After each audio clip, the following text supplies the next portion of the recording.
What's happening, people? Welcome to Scarfey Spurs Talk. This week's podcast could be another therapy session because we are reviewing that Chelsea loss and also looking ahead to Rangers. So it should be a good one.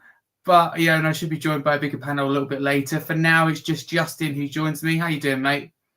Yeah, not too bad. Ready to dissect the joys that is Tottenham Hotspur. So thanks for having us on.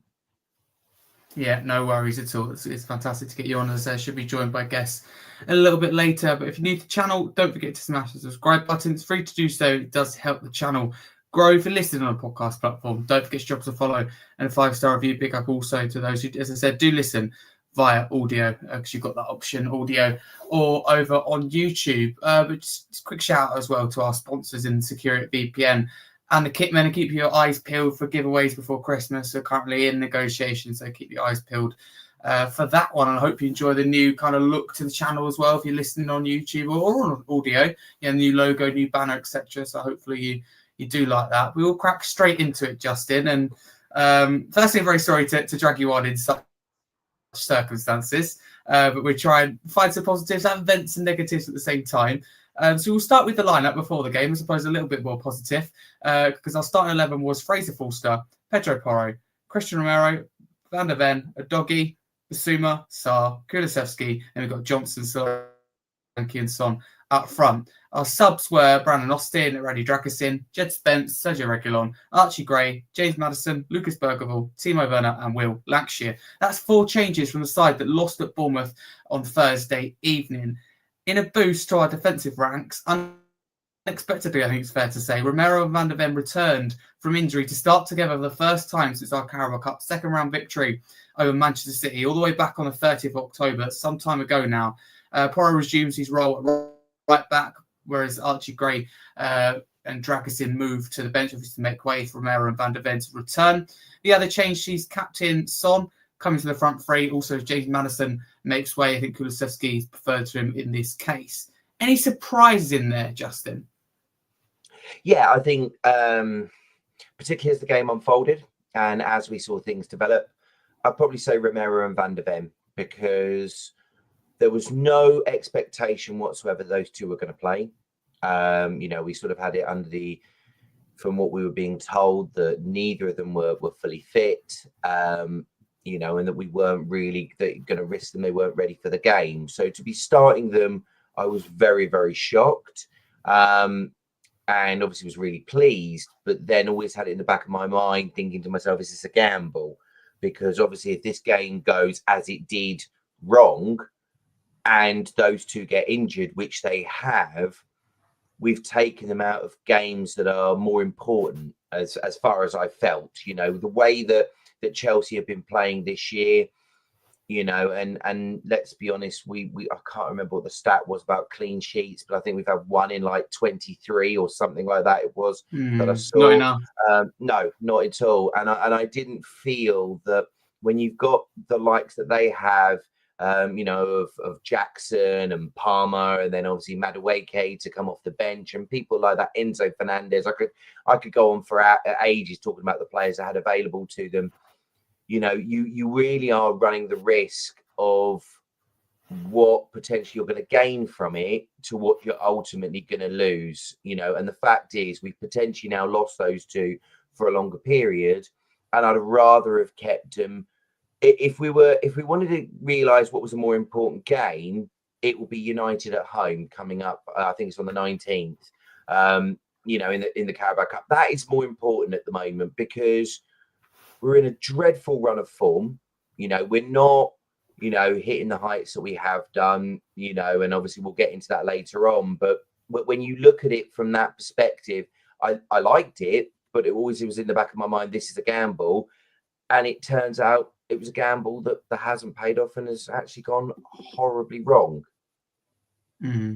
Yeah, it did go horribly wrong. I think it's fair to say it's not one we would have been wanting at all. But I don't personally think we should have taken that risk. We will dive into that, I think, just a little bit later. But before we kind of move on to the action, there is one thing I want to touch on. It's to do with Christian Romero, because today Romero come out with a little piece, and I'm going to read it out for people who didn't see it. So this is Romero on if Tottenham have fallen behind rivals due to a lack of investment. He said, the truth is, I would say no comment, but Manchester City competes every year. You see how Liverpool strengthens its squad, Chelsea strengthens their squad. If one doesn't do well, they strengthen again, and now they're seeing results.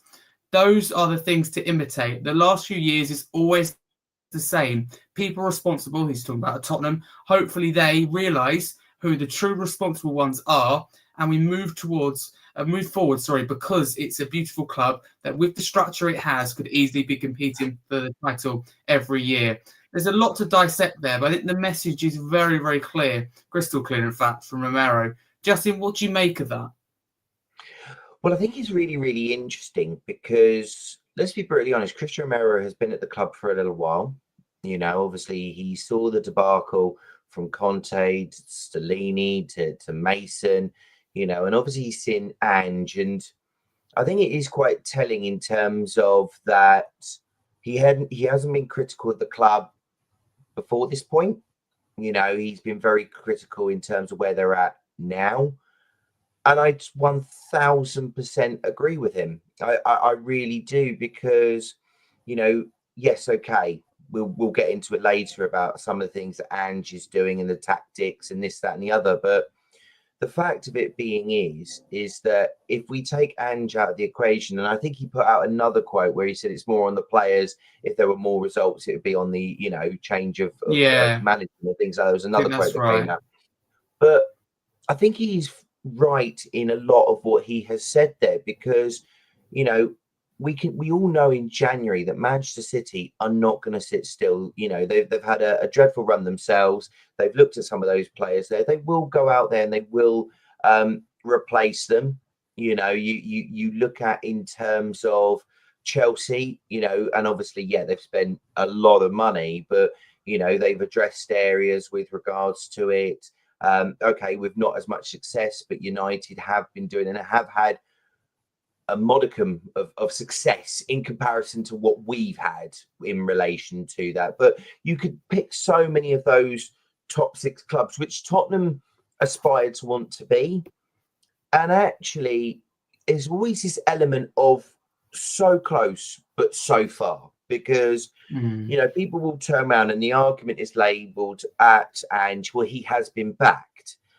And I agree with that in terms of his, you know, this is the first summer. And I agree with it in terms of in January when Dragusin was brought in. And partly this summer, because obviously he wanted Dominic Solanke. But there's two issues that I have with that. Number one, it took them 18 months to bring in somebody like a Harry Kane replacement. They left it so late that they couldn't. They basically told Ange, you are going to lose £100 million. You're in effect going to lose 30 goals a season, and you've got to make this work. Okay, which I'd love to know anybody else in that Premier League that would put their club into that position, because that is what Daniel Levy, the owners, did. They put Ange in a position where he was going to lose that. Okay. He made a decent fist of it. Okay, second half of the season wasn't as good, but ultimately that then follows on to the next part, which is when you mentioned it earlier there when you were talking about the lineup. Okay, and the lineup, you know, in terms of a first 11 wasn't too bad. But how many times have we seen it year upon year upon year, manager after manager after manager, where we've looked at the bench and we've thought, oh, this is what he's got. This is what he's been given. And when you look at the summer in particular, you know, the players that were brought in, apart from Solanke, every single one, you know, and we could say Werner, but again, they brought him in because he was a cheaper option, was under the age of 20. Now, okay, you can argue that that is for the future, but then you have to set out what are the expectations of this football club. Because currently at the moment, there is no direction at all. And we have done this year after year, manager after manager, where we've gone in different directions. Oh, well, we like that guy, so we'll pick him. And, oh, we like that guy, so we'll pick him. And, oh, we like what he's done there, so we'll do that. And we just seem to get bored because we are not prepared to see it through. And one of the things that I have seen so much of, which I find deeply frustrating, is the fact of we've got to get Ange out and get somebody else in. And my question to anybody is, what will be different? Because again, we are turning around and saying that the failure at the club reached a certain level. It doesn't go above that. Anything above that is not their fault. Anything below that is. Okay. And yeah, okay, they don't pick the players, they don't do the tactics and this, that, and the other, but they hire the manager. They put the sporting directors in place. They agree the pays and everything else. And when you look, because the other thing I think as well with what Romero is saying there is that we are by far one of the lowest paying clubs in the Premier League. Okay, if you look at our wage structure, there is nobody else, I would say in the top 6 and possibly even the top 10 that has a maximum wage structure of 100 grand. Now, don't get me wrong, I could comfortably live on 100 grand a week. I think, Harry, you could, and a lot of our people listening and things like that could live on 100 grand a week. But we're at a stage now when we've got the likes of Kevin De Bruyne on 300 to 400. You know, you've got the likes of Salah probably going to be on that, or if not on that already. You know, it's another level, isn't it? I feel like we're behind in time. Exactly, and this is the point where the club, and this is what frustrates me, because one of the things that now again is being questioned is when Daniel Levy turned around and said, "We've got our Tottenham back," because I don't know what that Tottenham is. Because if the Tottenham is to play wonderful football and get some great results with some terrible results, yeah, we've got our Tottenham back from the 90s. You know, any of the older people here who know of what that was like when we would maybe beat a Man United, but then we would lose to a Coventry, or, you know, we would beat, you know, Manchester City as we have, but then lose to Ipswich. That is the Tottenham before. And that was the Tottenham before Levy walked through the door.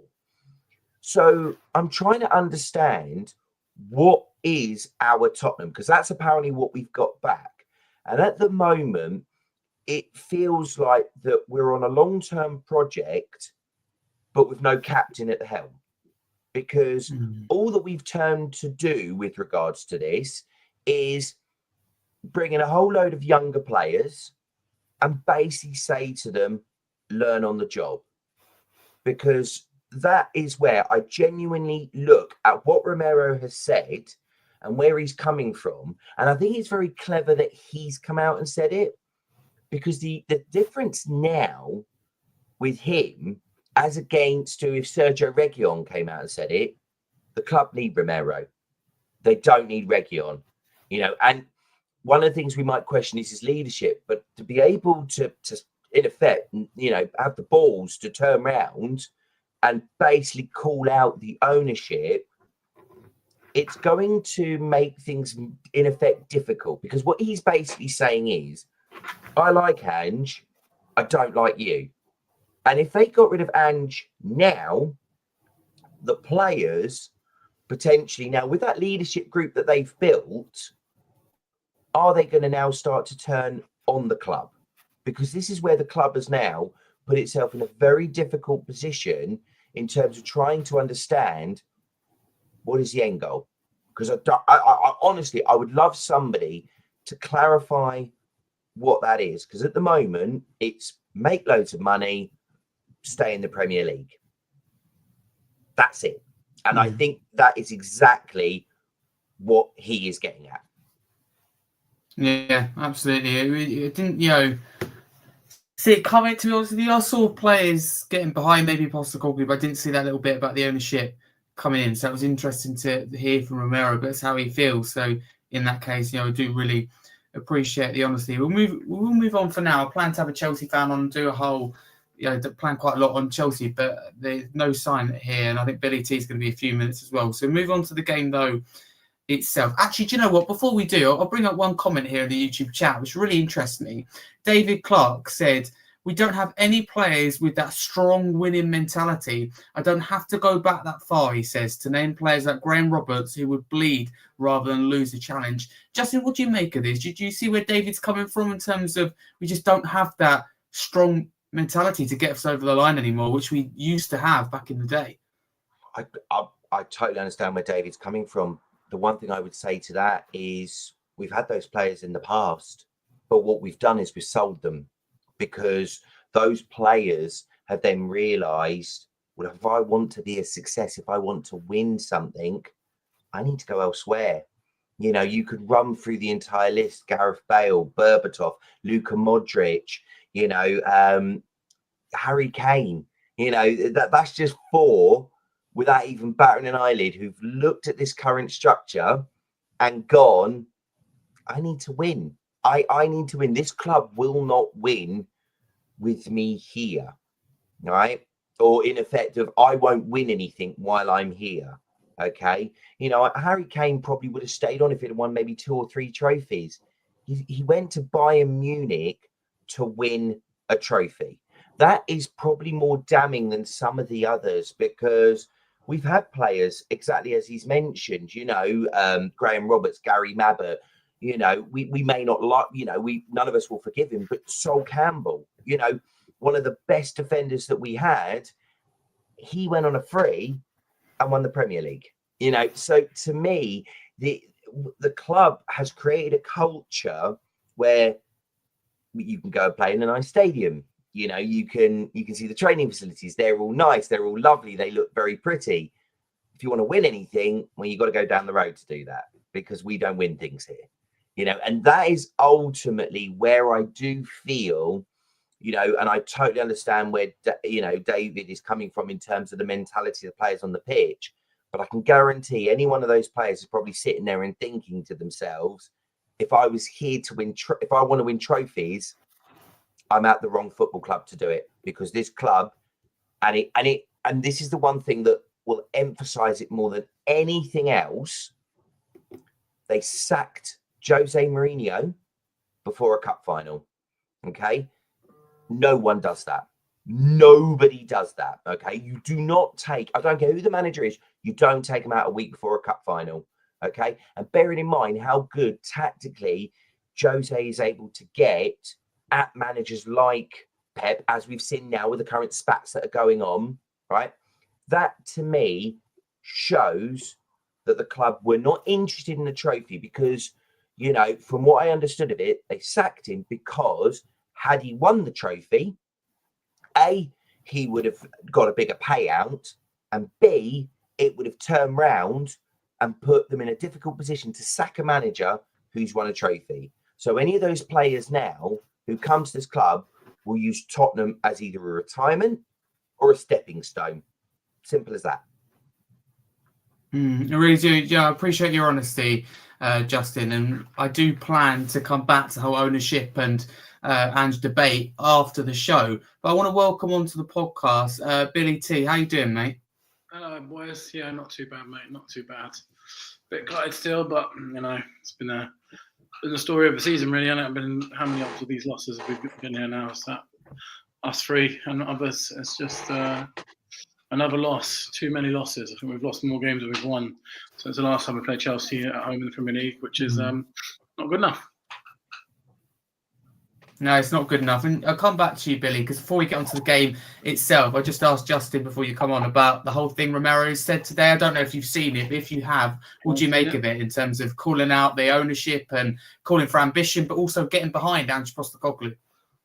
Yeah, I think it's one of the best things a player has said in a very long time.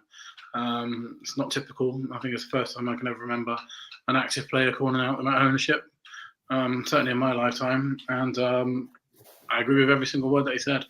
It's my exact viewpoint summed up. And I hope it leads to more discussion around the ownership and more pressure on them to do things differently, because there was a video going around earlier today from Jamie Carragher 6 years ago talking about the ownership. And, you know, 6 years later, that was in Wembley, 6 years later, nothing has really changed. And in fact, you could probably make a pretty decent argument that it's gone backwards. Yeah, absolutely. We'll get on to ownership later, but just want to ask you about that. So really do appreciate it. Justin, we'll start with you on the game itself because, boom, action straight from the start. 5th minute it was, before we saw the first goal of the game, it went to us. It went to Spurs through Dominic Solanke. Cucurella slips and Johnson takes advantage. A really nice cross as well. But do you think Solanke does really well here? Like to beat Colwell, and that's, we talk about Solanke a lot. I think he does really well in this first goal. Do you agree? Yeah, absolutely. I mean, look, this is what we've been missing, in terms of somebody who could get themselves into that position. I mean, a lot of people are critical he doesn't score enough goals, but actually he does create a lot. And you can always tell, and I've said this many a time on this show and others, you can tell how important a player is when they don't actually play. And I think we've seen that so many times when he's not in there, that we lose a bit of our shape in terms of a guy who can hold the ball up, bring others into it. We see him, running around, trying to chase down and things like that. And he's really creating a nuisance for himself. And I think that goal really sums it up. Again, good ball in by Johnson. And he's put himself into that position to do that, and that's what he's, as part of what he's there to do. That's why we've paid the big bucks with regards to it. So good goal, typical sort of goal for him. And yeah, I think that's something that we should, if he's able to stay fit, we should see more and more of. So no, I was really, really pleased for that, definitely. Yeah, 100%. Thank you, Justin. Billy, I'll move on to you with that first goal. From a Cucurella point of view and a Chelsea point of view, is that just unfortunate? Because obviously we'll get on to what happened later for the second goal, but he was quick to blame his boots. So what do you make of that from Cucurella? Is it just an unfortunate slip? Yeah, I think so. It was absolutely horrendous weather last night. As at the stadium, the bit that I stand in the stadium, I was like almost up to my ankles in water. It was serious amount of rainfall. Yeah, just unlucky really. And great run from Johnson, great ball in, and a great finish. Yeah, absolutely. It certainly was. I think we capitalised on a Chelsea mistake. We talked about us not being clinical in recent weeks. I think we could all agree for that first goal that we were very clinical. Now, next goal of the game coming in the 11th minute, so not long after at all, about 6 minutes to make it 2-0 Spurs. Dejan Kulusevski this time. I mean, Cucurella slips once again for this goal, but again, we talk about being clinical and we took advantage of it. Billy, I'll stay with you. I mean, it's a fantastic solo finish, isn't it, really, from Kulusevski? I mean, we do well to the build-up before that, but he has no right to be scoring from there, does he? No, he doesn't. And that's when he first joined us. He scored quite a few goals like that from the end of the box. And they've slowed down a little bit since then. He's scored a lot of poachers goals and headers and things like that recently. But yeah, that's a really, really good finish. It's good to see that sort of long distance shooting Kulusevski back, because when we first got him, that was the kind of player that he was. He's obviously moved a lot more centrally lately. They sort of cutting in from the right there a bit, like when he was playing under Conte. So yeah, decent. Really good finish as well. Yeah, 100%. I agree again with David Clark in the chat. He says Solanke is an excellent player. He holds the ball up, brings his players in, he bullies centre-backs, and apart from missing a couple of half chances, it lacks of quality crosses that is starving him. Totally agree with that. Justin, would you say that's the dream start for us after, that midweek defeat, setback, if you like, against Bournemouth? Is exactly what we would have wanted, wouldn't it? 11 minutes in, 2-0 up. Yeah, it would have been. I think the only thing that would have worried me, and probably that I've seen with Spurs, in probably this season and probably last part, so second half of last season, was I would have still been anxious. It's very early on. Chelsea have time to get back into the game, and we know, particularly from the Brighton game, we know how vulnerable that we can be. So it was a fantastic start, but it was something that needed to be, I think, potentially get to half time with regards to it. It was a fantastic goal by Kulusevski, and he has been player of the season so far for us, but we needed to get to half time. I think that would have changed the complexity of the game. Obviously it didn't, and then I think we all knew within ourselves that what happened wasn't really a surprise. I think none of us would have sat there and been shocked by the fact that we'd have gone in half time but still lost the game. So yeah, cracking start, and it was good play by Tottenham. They were doing well, but there's such a vulnerability there that as soon as they got their goal, I kind of expected it to happen, to be honest. Absolutely. 15th minute, Romero comes off injured and is replaced by Radu Dragic. Obviously, Justin, we have touched on this, haven't we? So, Billy, I'll come to you on this one. Should Romero have been rushed back and allowed to play this game, would you say? Because I put something out on X. It didn't go down too well at all among Spurs fans about him being rushed back twice this season by the medical team incorrectly. I was reminded that the injury was in a wrong position. But can you see how it looks, though, to some fans regarding our medical team that, he's been rushed back and like he was sent off, wasn't he, last international break with Argentina? So what do you make of it? Was it right that the likes of him and Van der Ven were rushed back? Yeah, it depends on. I think he's been in conversation the last couple of weeks about being back in the team. So, maybe he wasn't particularly rushed, but it was sort of getting the right moment. And I think Andrew's come out today and said it's a quad injury, so it's a completely new injury, which is just ridiculous luck, really. Like, I can't believe that a player that's been injured comes back and then gets a different injury in the game that he returns. It's just it's really.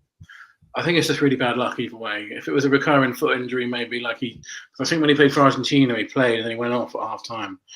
So it wasn't like that kind of situation. It was a different injury. So I don't think you can call it being rushed back because it's a completely new injury. But it just speaks to our absolutely horrendous luck with injuries this season again.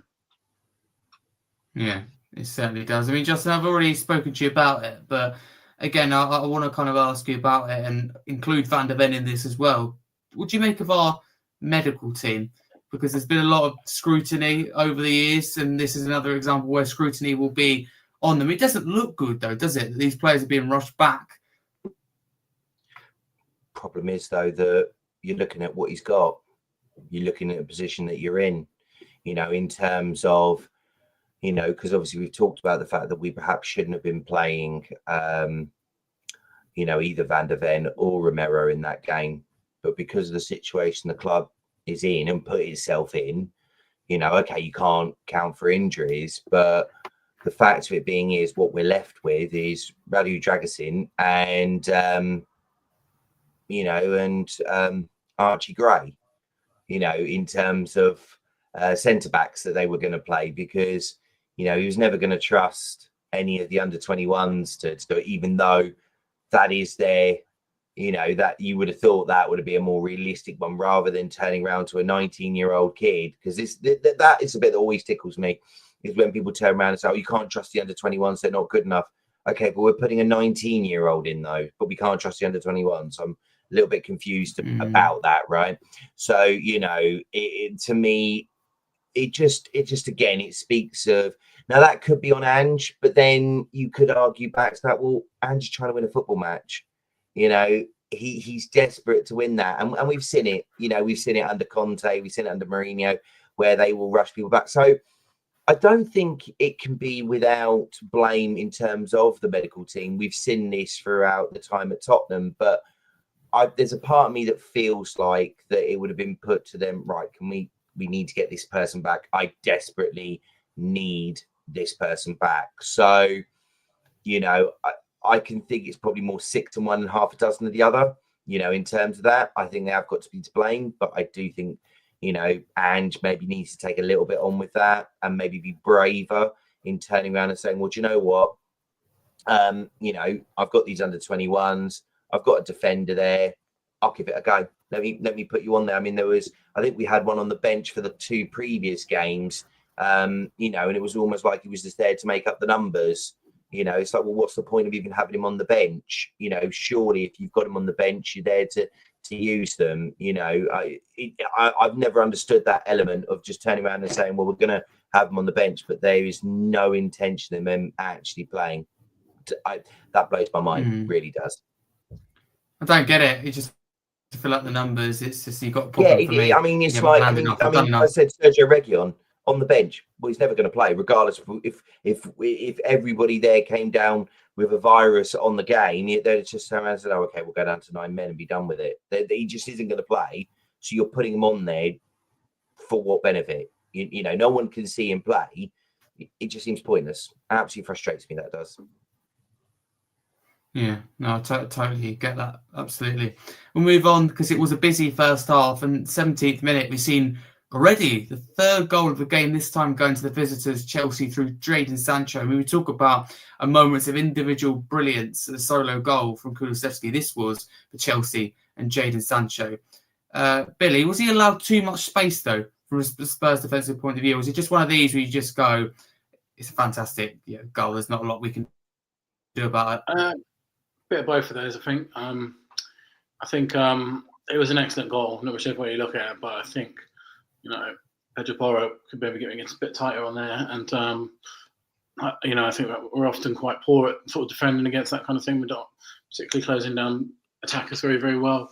And I think after that goal in particular, the game became very, very open and we looked really, really shaky at the back. And I think sometimes, especially if we're 2-0 up, and this will probably be a criticism of ours that a lot of people have been talking about, is maybe we need to switch up our style a little bit and maybe sit a bit deeper, because you're just going to invite them on. And if you're inviting players like Sancho and Neto on, they're going to score goals. Cole Palmer as well. So I think what did us in that goal was really the fact that we're 2-0 up against Chelsea and a really critical point of our season, and we're still going for wave after wave of attack. I think sometimes we just maybe need to switch it up a little bit and still, try and catch them on the break for a little bit, because I think ultimately it's our sort of, I get it. I get the fact that Andrew always wants to be scoring goals, and I love that. But when you're 2-0 up against a really good Chelsea side, if you carry on doing that, they're going to hit you at one point. And once they hit us, then the game suddenly changed. Absolutely. So true. Completely agree with that. So thank you very much, Billy. Cucurella got an assist with his new boots, by the way. Let's add that little bit in there. So maybe he was right after all. Who knows? But Justin, I'll come to you. It was a great goal, wasn't it, by Jadon Sancho? What were you thinking at this moment? You're like, oh, here we go. Brighton 2.0. Yeah, pretty much that. I sort of looked at it, and as I said, I sat there once they got one back. I thought, to be honest, I expected it to be a worse scoreline going into half time. I was more shocked we were able to keep it at 2-1 at half time. But once the next goal went in, you knew what was going to happen. Tottenham were going to collapse, and the third goal that we scored was just to make the scoreline look slightly better. In theory, it could and should have been a lot worse. So no, I wasn't surprised. We've seen this far too many times where players shirk away, don't want to get involved, don't really want to roll up their sleeves. And the one thing that I will say is that we do lack so many leaders. I look at who is on that pitch. Son's not a leader. Maddison's not a leader. Okay, maybe a little bit more kudos goes to Romero because he's actually stood up to the club. But outside of that, there's nobody there that I would say could get hold of the other players. And this goes back to what David was saying before about players with winning mentalities who would have turned around and said, right, no, we're not losing this game. Let's roll our sleeves up. This is going to be dogged, but we are not losing this game. They would have just rolled over and gone, yeah, all right, then just go easy on us, which I think Chelsea kind of did, really. It could have been a lot worse, to be fair. Yeah, certainly could have been. I appreciate that once again, JJ. Other action parts of the first half include 30th minute, Papa Matisar gets booked for colliding with Cucurella. I think that's an example of a rare occasion where his energy is just too much and he just can't slow himself down and bangs into Cucurella. A harsh yellow, to be honest with you, I think, but he does get it either way. 32nd minute, Forster pulls up. A pretty impressive double save. I don't think he gets the credit for it at all.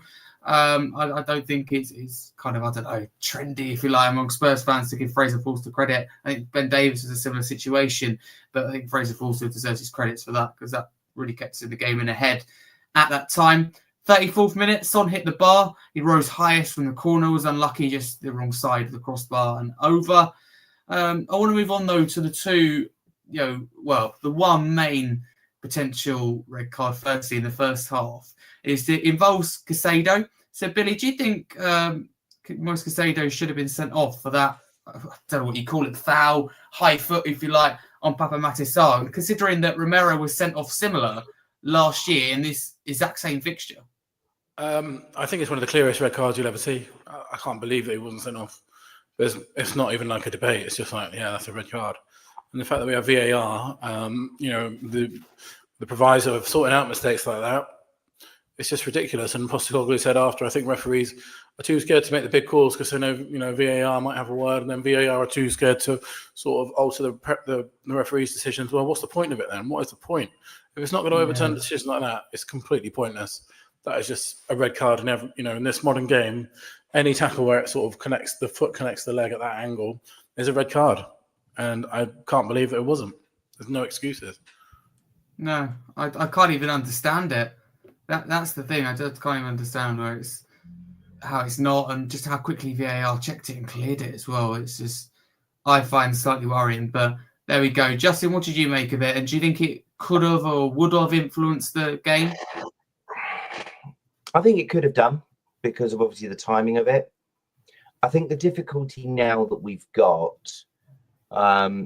is what they classify within the rules of which is intent, which I think is, and obviously, I will not use the despicable language that a certain Callum would use, and I can't condone his behaviour ever. But he would certainly have words on the tip of his tongue that could be used. He would. Rules. He certainly would.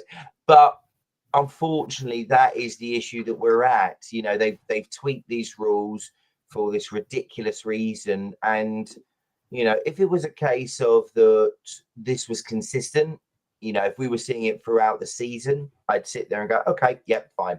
It might look bad, but you could argue, okay, he's not putting as much force into it, or however you want to proceed it. I would say that's fine.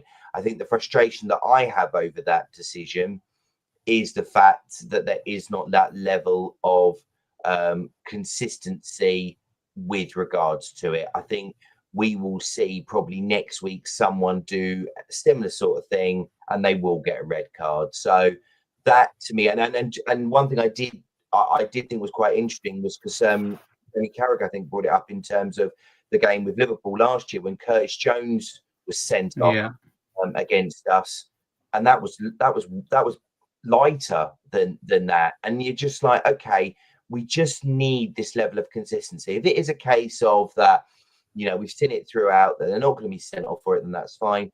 But so many times this season, we've seen ones weaker that have been sent off or stronger that haven't. And that, to me, is where the frustrating part really needs to come into it. Yeah, like the Bruno Fernandes one this year against us. That was much weaker than that, I would say, and that got a red card. I sat there, bearing in mind that didn't get overturned.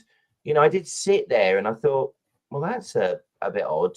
So yeah, the consistency is just not there, and that's the part that disappoints me. If it's a red, that's fine, but make sure everyone sings from the same hymn sheet, because too many times the interpretation of it, and it is not there.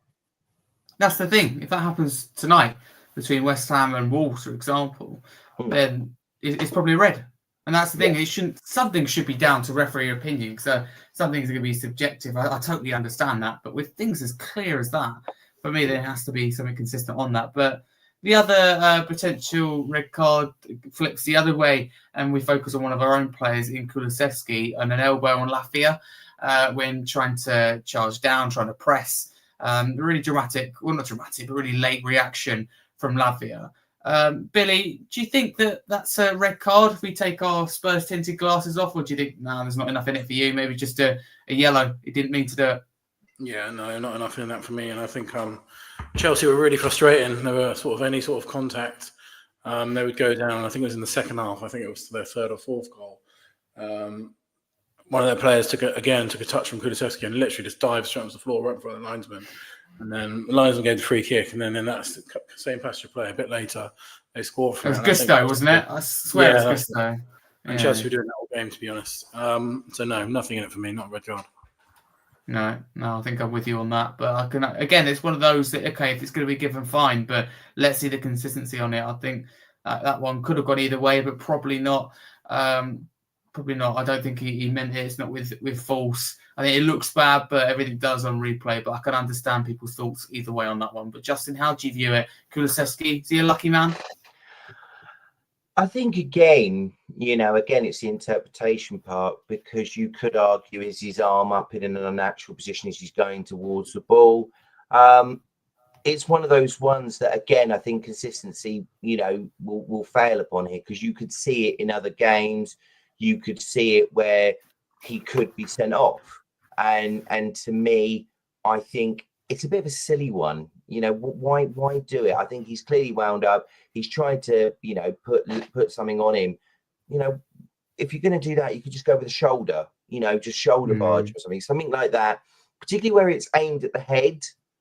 I do sit there and I think that is risky with regards to it. I didn't think there was as much in it. I thought he was just trying to leave something on him.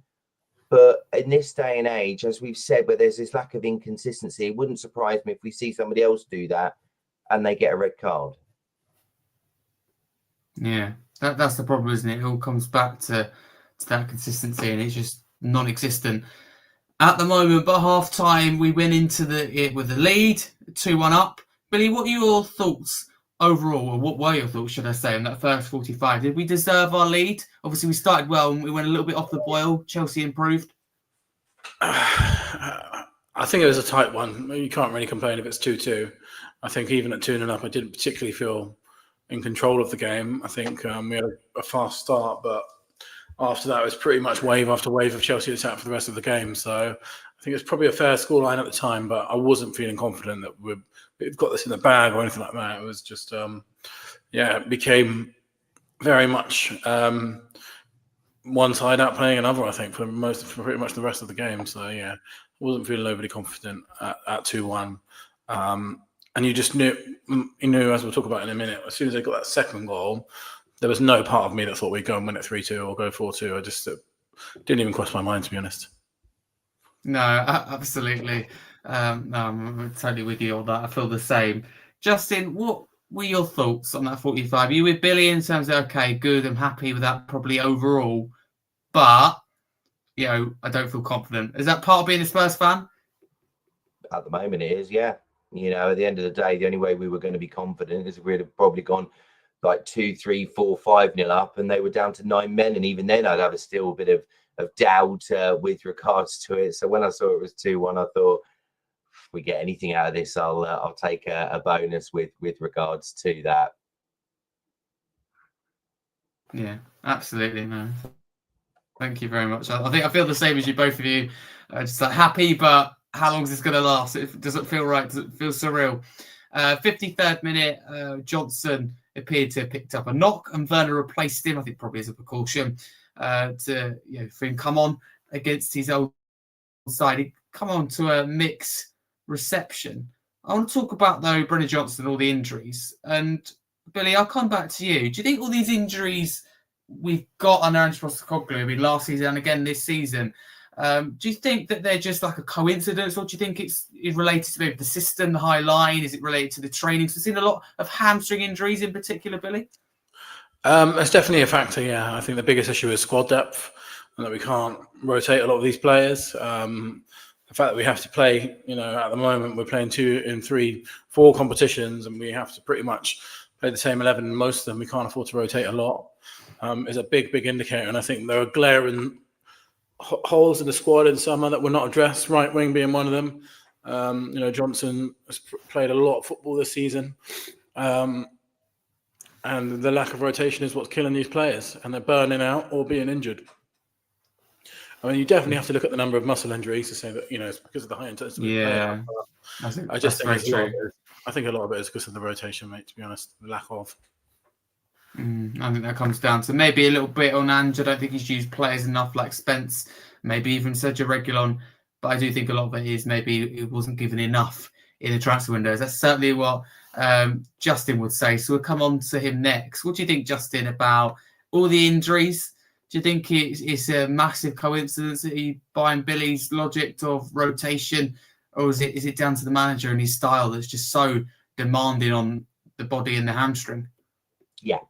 I think it's a bit of both. I think the problem that you have when you look at it is, and I totally agree, I think with, I can't remember if it was you or Billy that said it with regards to ultimately the whole situation about the likes of Jed Spence. You know, if we're talking about having players, you know, and bearing in mind, Angie's system is very much built on intensity and running and, you know, sort of putting in a shift throughout the whole 90 minutes. You can't do that with a small squad. Okay. You know, you've got to have a big squad so you can rotate, you know, in terms of, you know, if Porro's feeling tired, then it should be a case of, Spence can just come straight in and do the same job. You know, with, you know, the whole situation, we shouldn't have him to be rushing back, Van der Ven and Romero, you know, drag us in and somebody else can do that. You know, again, Udogie, in terms of on the left-hand side, we haven't got a left back who can cover him. So he's having to do it, which is why when it comes to that, absolutely. It is absolutely ridiculous when you turn around and, you know, you're having these situations because players will get injured. You know, the amount of injuries that we're seeing is just absolutely ridiculous. And yes, okay, you know, the medical side should be taken care of, you know, to have part of it. But I think Ange and the club need to look at that because we have turned round and allowed ourselves to be in a position.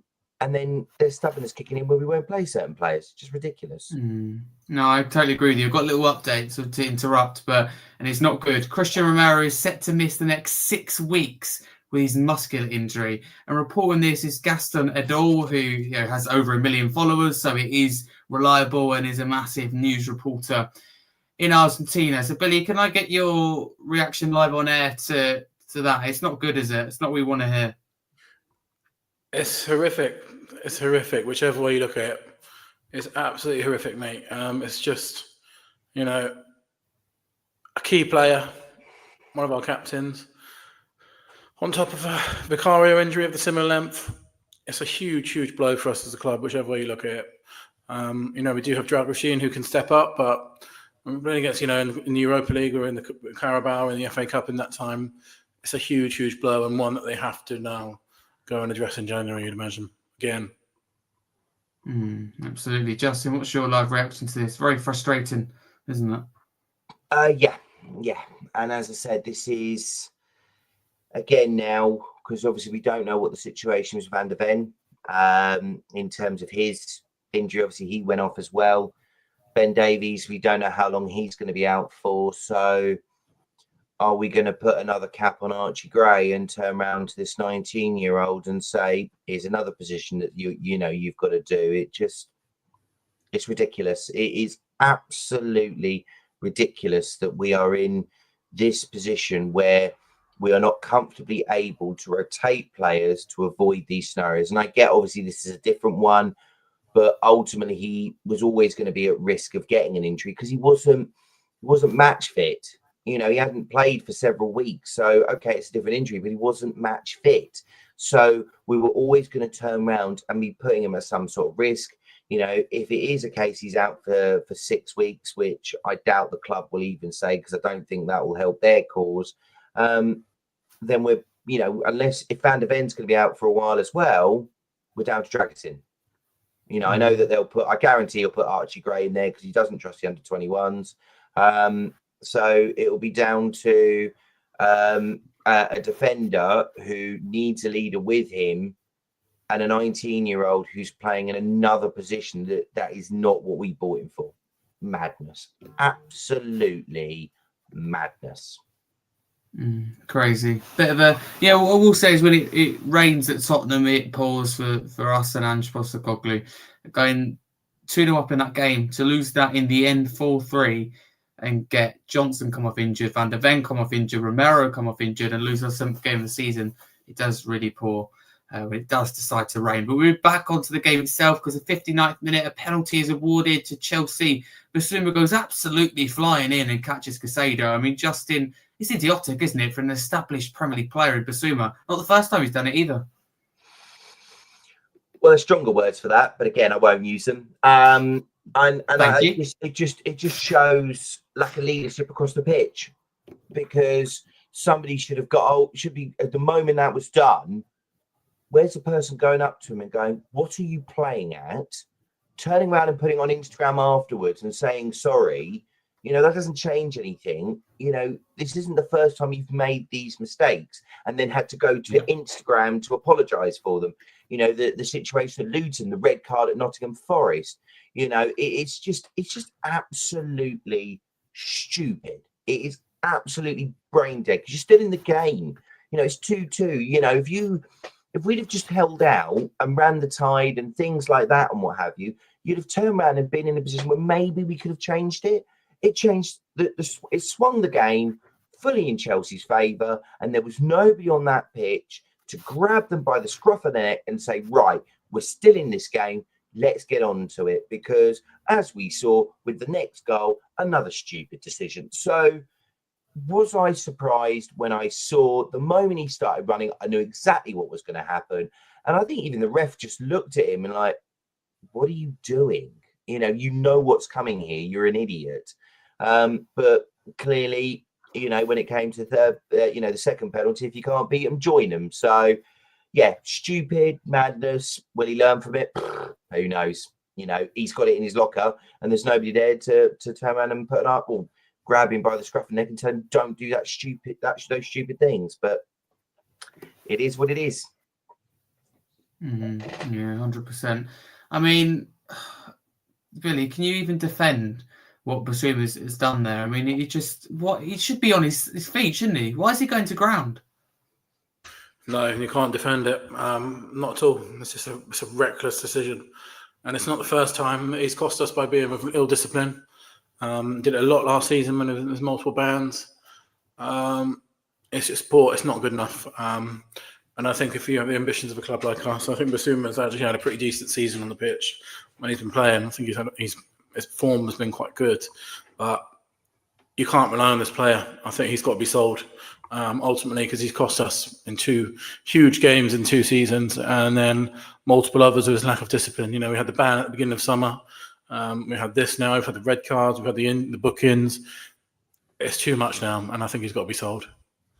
Yeah, I agree, to be honest with you. And I did say it a little month ago. Well, I actually said it in the summer that I wouldn't be opposed to listening to offers for him.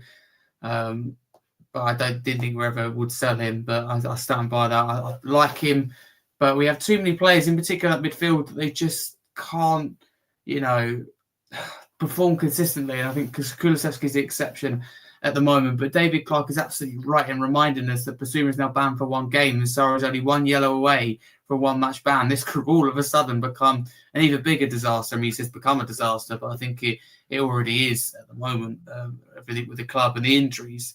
61st minute, that penalty is converted to make it 2-2. Cole Palmer from the spot, sending Fraser Forster the wrong way to level it for Chelsea. I mean, it was never in doubt, was it, Justin? He was always going to score that penalty, and at the time we'd blown our lead. We've seen it dissipate. They completely throw it away. Yeah, pretty much. I mean, Cole Palmer is... again, I find it ultimately ironic that Chelsea paid the same money for Cole Palmer as we paid for Archie Gray.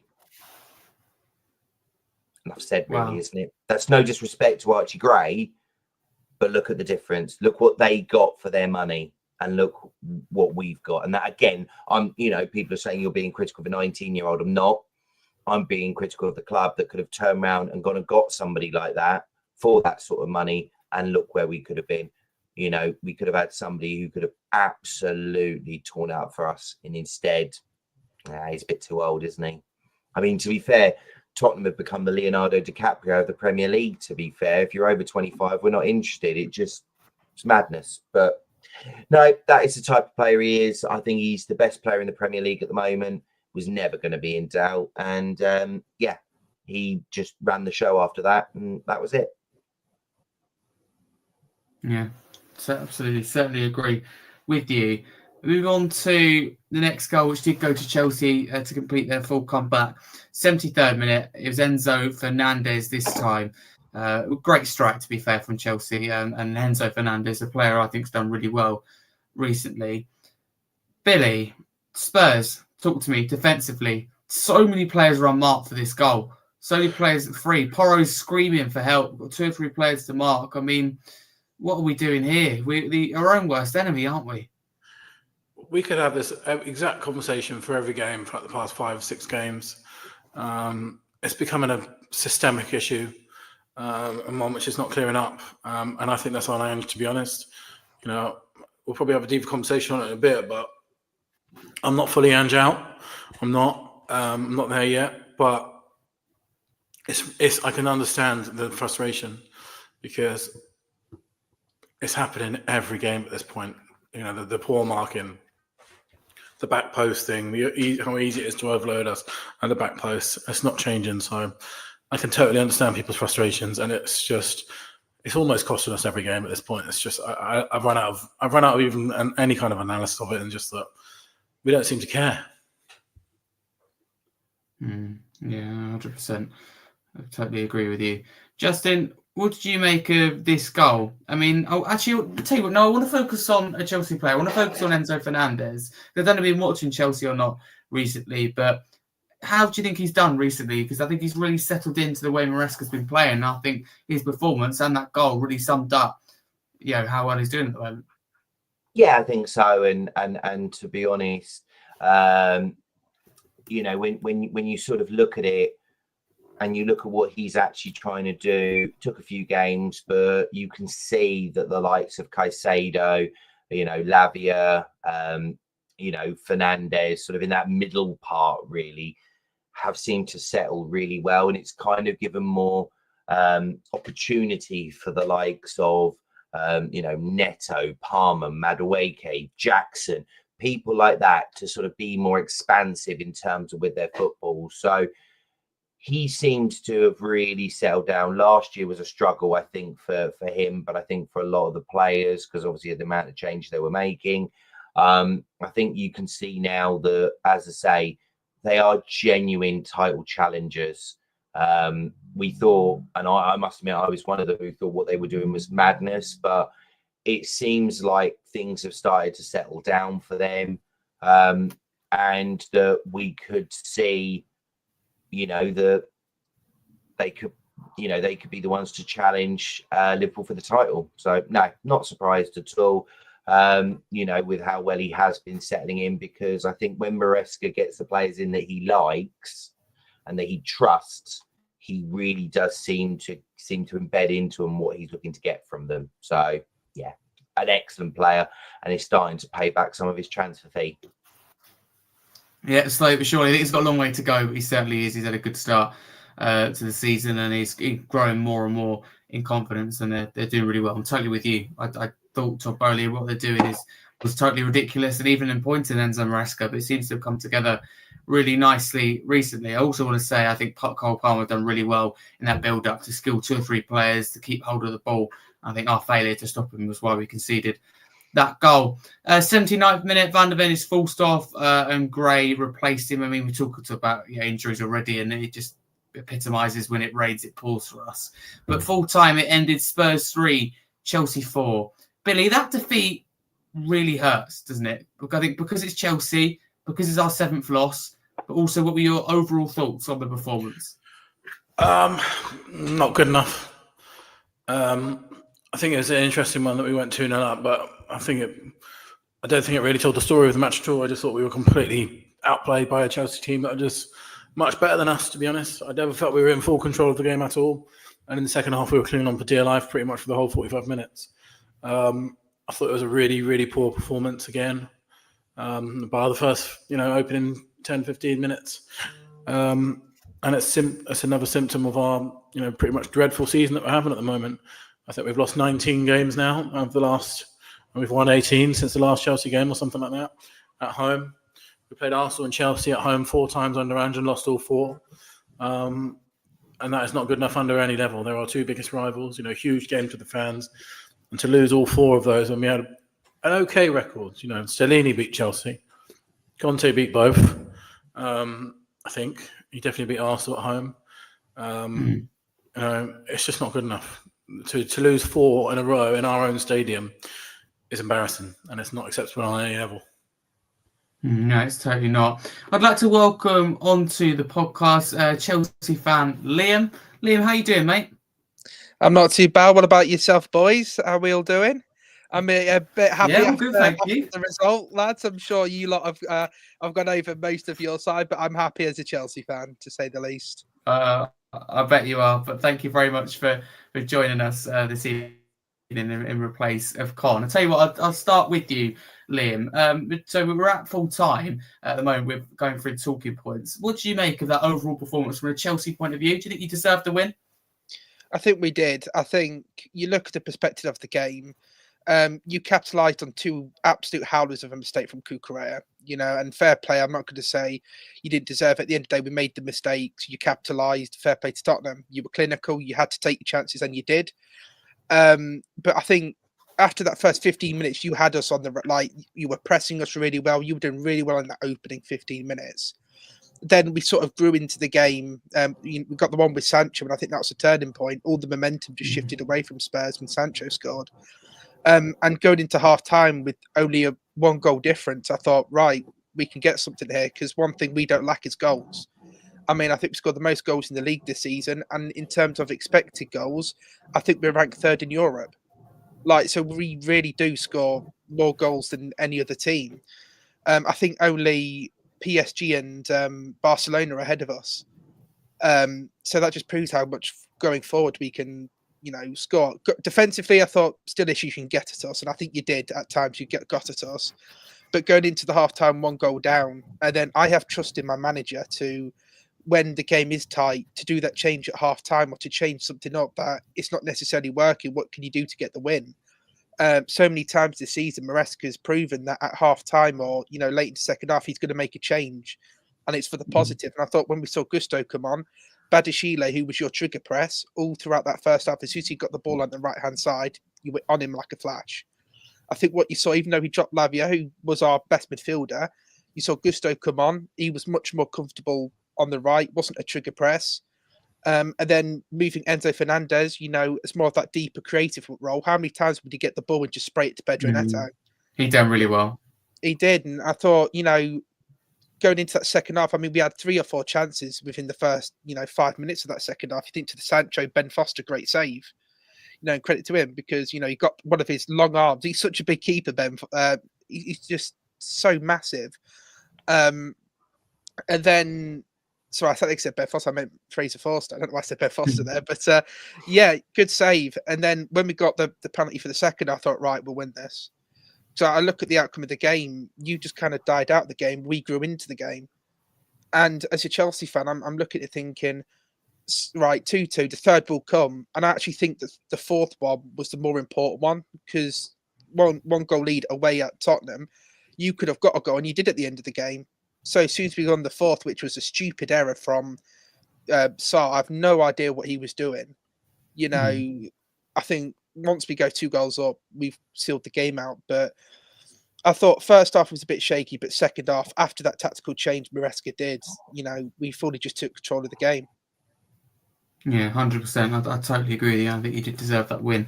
Overall, move on to some stats. Spurs are 7th after that. No, not 7th. Sorry, Spurs' 7th loss of the season, which leaves Spurs 11th in the table, is what I meant to say. Just 20 points after 15 games. And Billy touched on it there. 9 London derbies under Ange, out of Arsenal, Chelsea and West Ham, discounting your other ones at Brentford and Palace. That's 1 win, 2 draws and 6 losses. And we had 38% of the ball yesterday. Some alarming stats and statistics all round. But let's hear the gaffer, Ange Postecoglou's thoughts post-match when speaking to Spurs TV. And sum that one up for us. Yeah, look, obviously it's painful and disappointing. Started the game awfully well. Again, we played some fantastic football, apart from the goals we scored. And then, we lose Christian after the second goal, which is just the way things are going for us. We don't seem to get any time to kind of get a real foothold in games or in our season. And, that disrupted us for a little bit. They obviously scored. But I still felt in the first half we had the bigger moments, and we could have got a third goal just to sort of kill the game off. And then second half, they obviously started with a bit of impetus, got their equaliser with them. We got a massive moment with Sonny to go 3-2 up, and that's kind of where the game can swing. We don't take that, and then we let ourselves down. That's Ange Postecoglou's verdict on that defeat. Billy, you mentioned how you're not still fully Ange out. So for you, how do you kind of view it? And can you understand people that may want him gone? Can you understand where they're coming from? Yeah, of course I can. It's been a really disappointing season. We're on a terrible run of form. We're losing games left, right, and centre.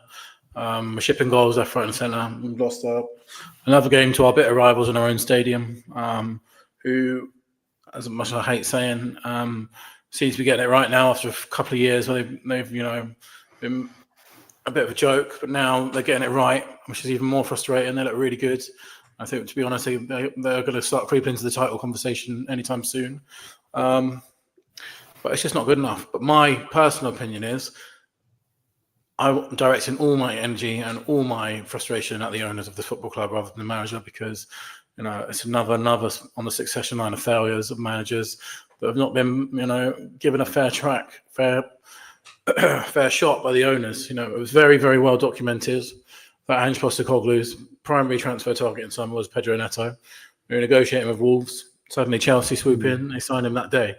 We're probably haggling around 1 million here, 2 million here. Apparently we're trying to offer Oliver Skip in that deal, stuff like that. Chelsea come in straight away and buy him, and that's the difference, historically between the two clubs. I know you can point to the last few years previously where they had Abramovich money, but now we're in a position where we can spend as much as Chelsea can. I fully believe that. We have revenues that are unmatched by any Premier League club. We have a PSR window that is unmatched by any Premier League club. There's no reason we can't be signing the players that Chelsea are signing. And it's really frustrating, mate. It's really, really frustrating. But I don't personally. I think sacking Ange will just be another way for Daniel Levy to get away with it. And then the same thing happens. We'll be sat here again in a year's time. Thomas Frank, someone like that, saying, Thomas Frank's not been backed. Should we get rid of him or should we stick with him? It's the same, mate. It's been 22 years of this. 12 permanent managers in that time. Only one of them has ever signed a new contract. And I think it's time to do things differently. No, I totally understand where you're coming from. A lot of people do feel that way as well. So I appreciate you voicing your opinion, Billy. And if we do sack Ange Postecoglou, we have to appoint our sixth manager in 6 years. And obviously Ange Postecoglou last season was the first manager to complete a full season at Tottenham since 2019. That's coming up to 6 years ago now. That speaks volumes to me of the problems at Tottenham right now. Justin, are you still behind Ange Postecoglou? But also, what are your thoughts on this mini assessment there post-match? I think, to be fair, it's the one thing I would say, it did feel a bit of deja vu.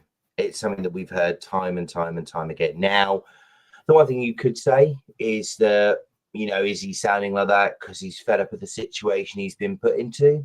I wouldn't be surprised by that, because the thing that you've got to look at, and I think you mentioned it there and Billy mentioned it in terms of the amount of managers that we've had over ridiculous amounts of periods of time and that we've screwed over, knockbacks, whatever that you want to call it, by, having Ange out. I mean, the problem being is the pool of managers that then become available in terms of the quality of where the club want to be at get smaller and smaller and smaller, because, managers like Thomas Frank and others like that will look at it and go, why on earth am I going to touch that job? Sorry, I'm going to wait until a bigger job comes up where I've got more stability and I can actually build on what I'm trying to do, rather than that loony bin that's over there, because it's chaos. It's absolutely chaos. And nothing will change while the people at the top are still there. Now, Liam will probably know better than any of us. Obviously, you have to be a bit careful with that, because they saw from going from Abramovich to Toppoli and the carnage that was going on there, and how he would have probably turned around and said, no, be careful of what you wish for.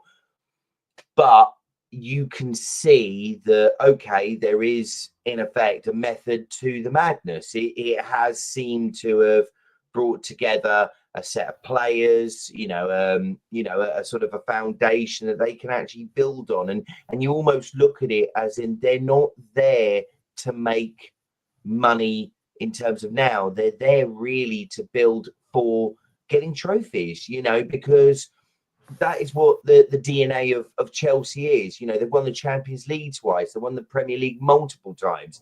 They won the FA. They win trophies regular as clockwork. You don't expect that from Tottenham. You don't see that from Tottenham. What you see from Tottenham is that, well, look, they'll look after the business side, and the business side will look good, and the stadium's not. How many times, if you were to ask anybody down the street, name 3 things you associate with Tottenham. Number 1, the stadium. Number 2, the training ground. And number 3, Spursy. That is it. That is what you highlight when you talk about Spurs. You don't talk about anything else because nothing else comes into it. If somebody says, what do you think about trophies? So, like, those two don't go together. It is as simple as that. There is more chance of me getting a date with Margot Robbie than there is of Tottenham winning a trophy under this ownership, under this current model, right? You don't see that at the other clubs because it's in their DNA to go out every year and win trophies, not trophies. And that will not change. Doesn't matter who you put in charge. You can want Ange out, and to be fair, do I think Ange needs to be held accountable for some of his decisions? Yes, I do, because of certain mistakes he's making. He's not playing. You're not showing the progression for the under-21s. He's not turning around and playing the likes of maybe Sergio Reguilon and Jed Spence, when we have those players there. He's being stuck in the mud and, turning around and saying it's my way or the highway and things like that. So he is certainly not unaccountable for what is going on. But if you get him out the door, as Billy rightly said, the owner is then getting away with not properly backing another manager, with regards to it, because I can guarantee, I think we mentioned it with the Pedro Neto deal, setting up the gulf between the two clubs, where we're arguing about trying to give them Oliver Skip and some money when we have that money. Every part of that deal should have been done like that. And Chelsea, the only difference they went was, yeah, right, we'll just give you the money and be done with it. And we were left with, oh, okay, well, we'll just have Timo Werner instead. And I can guarantee you this, and Liam will back me up on this. I know it for a fact from the little time I've spent in terms of this. If you'd have turned around to him and asked, would you rather have Pedro Neto or Timo Werner? If he turns around, he goes, no, I'm unhappy with Neto. He's not been good enough. I'd rather Timo Werner. You kick him off the channel right now. You end his contribution because clearly he is talking out of his backside. It is as simple as that. And that tells you one of the big differences between the two clubs. Okay, no, appreciate that. Fair enough. Am I right in thinking that both yourself, Justin, and also Billy, you think the number one problem at the club right now is the ownership? Just a yes or no, just to clarify. Yes. Yeah. Yes. Absolutely. Yeah. Okay. No, I appreciate that. I'll tell you this now. If I could be at either of the protests that are planned, I would be. I would so be at both of them because, maybe we could question about what's left next or things like that. But do we want to carry on like this? Do we want to carry on being a team that's just nice to stay in the Premier League, have a nice stadium, nice training ground, but never win anything? No. I get into football. You want to progress. Because I want to progress. Absolutely. These owners need out, and they need out now. No, thank you very much. It's good to clarify that.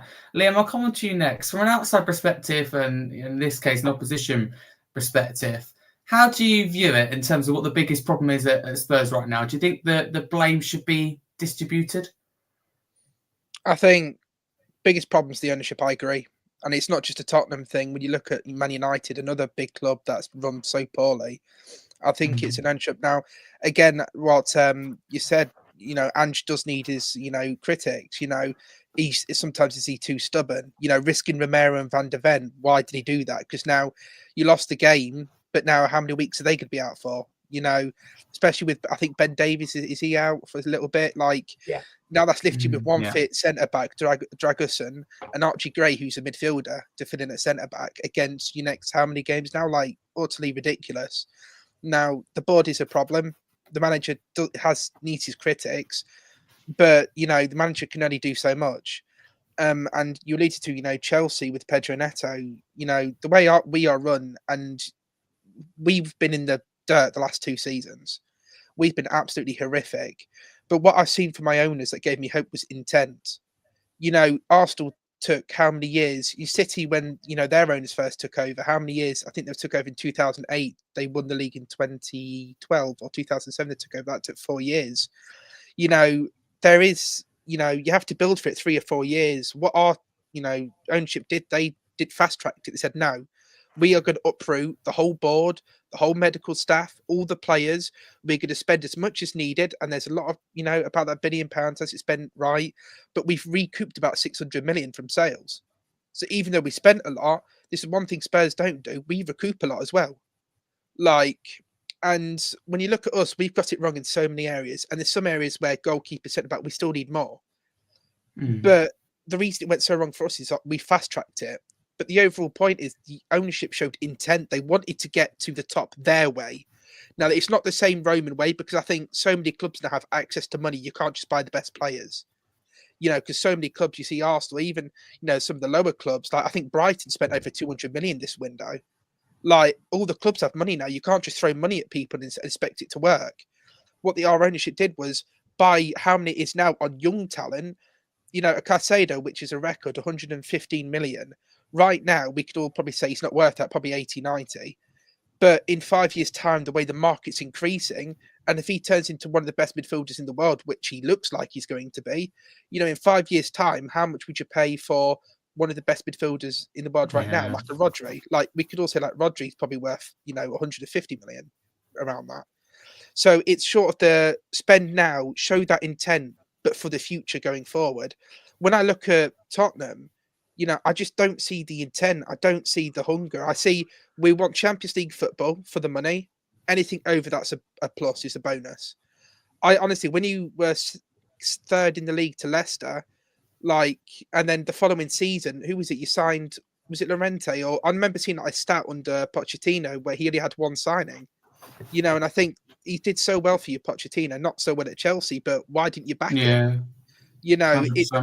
And that's why it's not going to change because Pochettino, Conte, Jose, Nuno, all these managers, you've gone for the experienced managers, you've gone for the winners, you've gone for the projects, you got rid of Pochettino, who's probably your most successful manager in how many years? And it's not worked. At some point, you've got to look beyond the manager as the root cause. Now, you can criticise in isolation and praise in isolation with the managers, but nothing's going to change until the ownership does. And that just, everything stems from the top. And Daniel Levy, who I think, I was saying it was an argument on Twitter a while ago. I don't know how many people use Twitter, between him and the ex-Newcastle owner before the Saudis came in, who was the worst. Because honestly, both teams are run absolutely poorly. And you've kept Daniel Levy, and I don't see you winning anything with Levy there. I think you need a whole, new board, whole new project.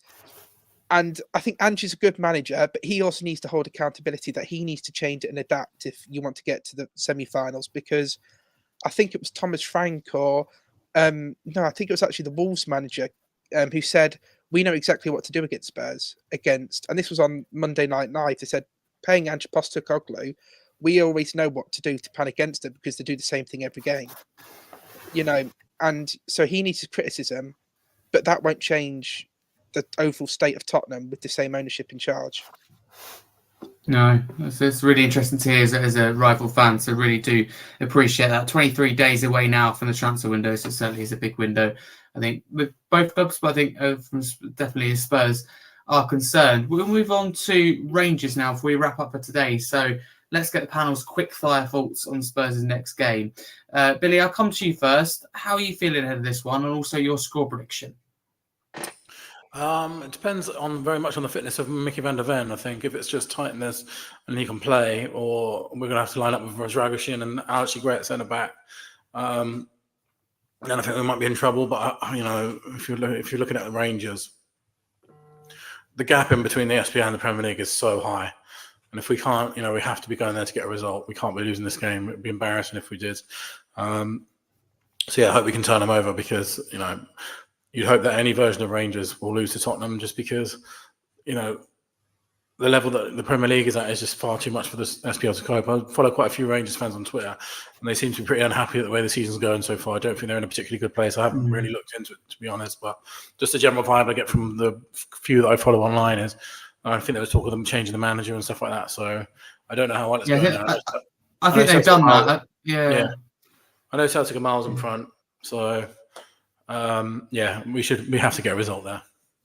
You certainly do. Thank you very much, Billy. Also, if you give your score prediction for me. I'm going to say 2-1 Tottenham. 2 on Tottenham. Love the positivity. Thank you very much, Billy. Justin, little challenge for you to give you your quick fire thoughts and your score prediction. I know a bit more about Scottish football. Obviously, Philippe Clement has been struggling with it. They're not happy with it. They seem to be though doing better in Europe. His style seems to suit them more in European games than it does the Scottish games. With where we're at the moment, I mean, I generally don't know. I think we'll be lucky if we get a point. I'll say 2-2.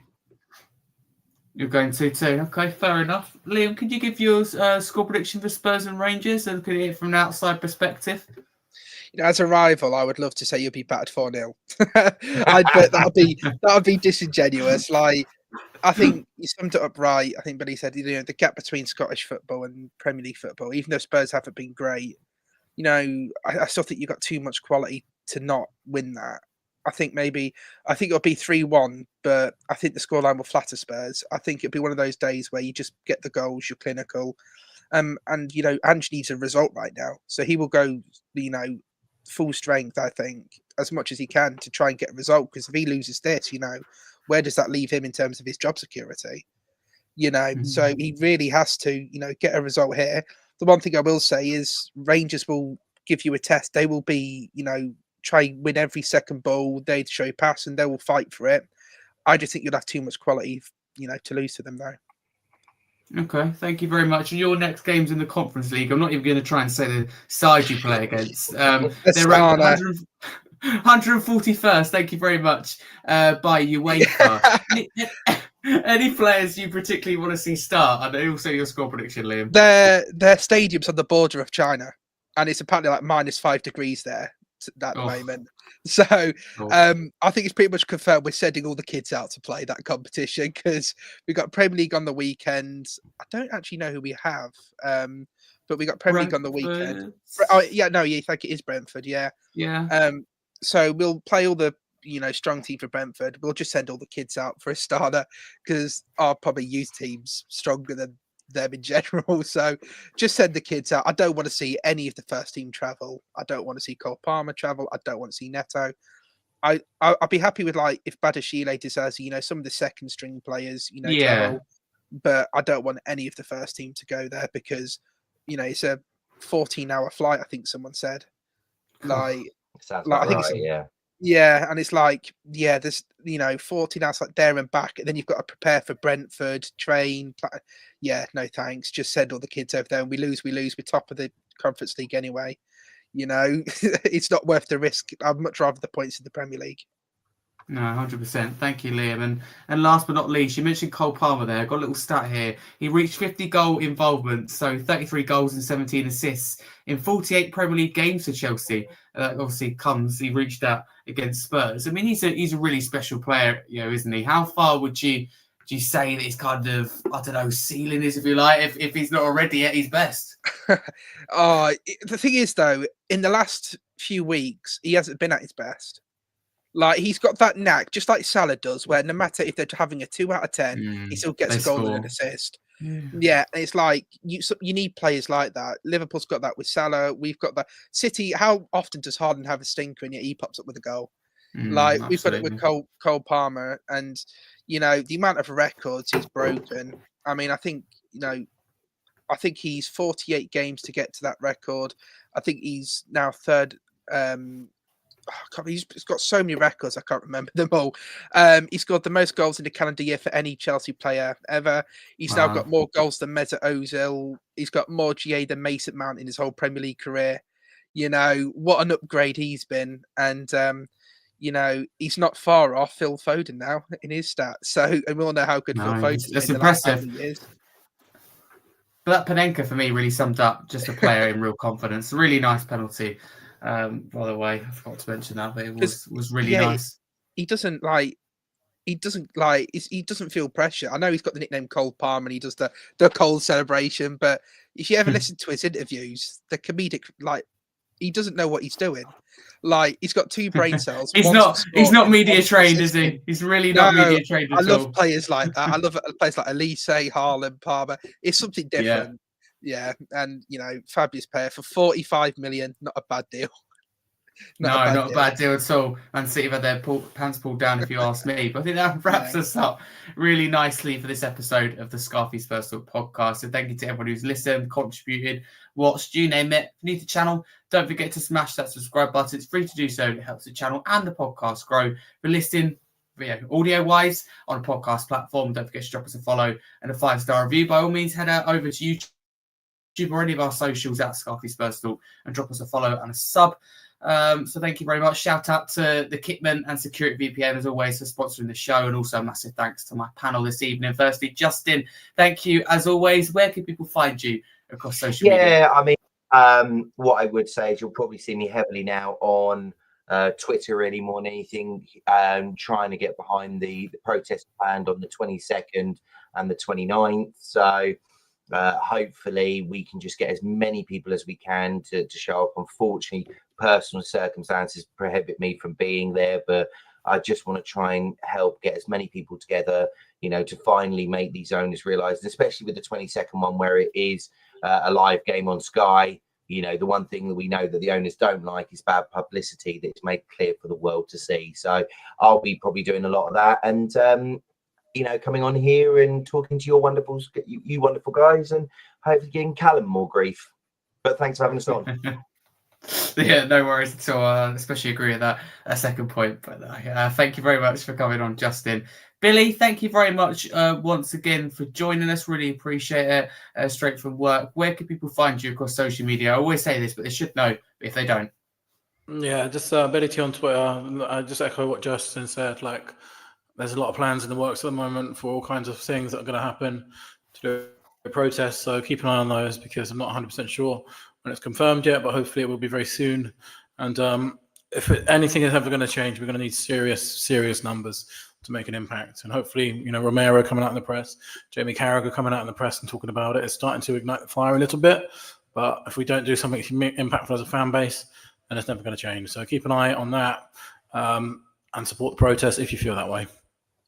Yeah, 100%. Thank you very much to both of you. And also thank you very much to my special guest joining me at the end in Liam, Chelsea fan. Thank you very much, mate. If any Spurs fans may be interested in your Chelsea content, your Premier League content, where can people find you across social media?